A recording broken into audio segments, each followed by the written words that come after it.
Assistant Ampere Amadi Manipur UN Student Union Maisu Anina Sahi Pudigi Kusam Naduna 2024 Dagi Hauduna Irabot Diga Mari Lainana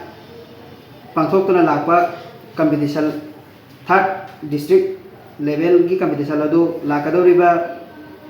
September Gi Tangkul Asida Susosoi Dana Pangtok Jaragani Aduga Hariba Competition Asida Category Mari Thongna Thamjagani Category Mari Adudi Class 8 na Category A 9 na Category B 10 na Category C Amadi Class 11 12 na Category D Ojagani Adukanda Tawdoriba Competition Asigi topic mo na Class 8 tagina 10 ho na mai magi education basis ta mai magi bosem na piba laritugi matungi na tawjagani mai class wise ke oina adukanda Class 11 12 kina essay competition oina tawjagani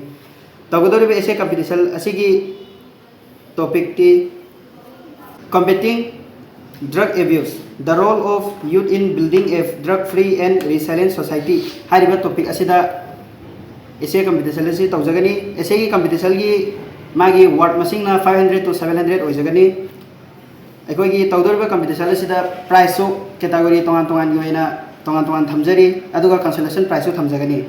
ampia madi maisuna chahi khudingi khusam naraga pangthok liba asigi maramdi Manipur asigi tungi yumbi oigidoriba mahiroi singda ahenba wakhal losing kharadang oirabasu piba ngamnaba pandamda loinana lotuna leiriba mahiroi singi losing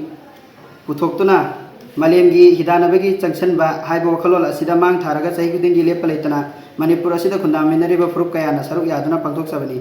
adukanda ikoina ikoigi Bisnupur district ki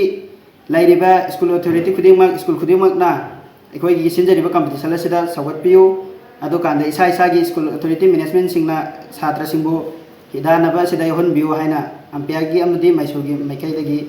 thamjari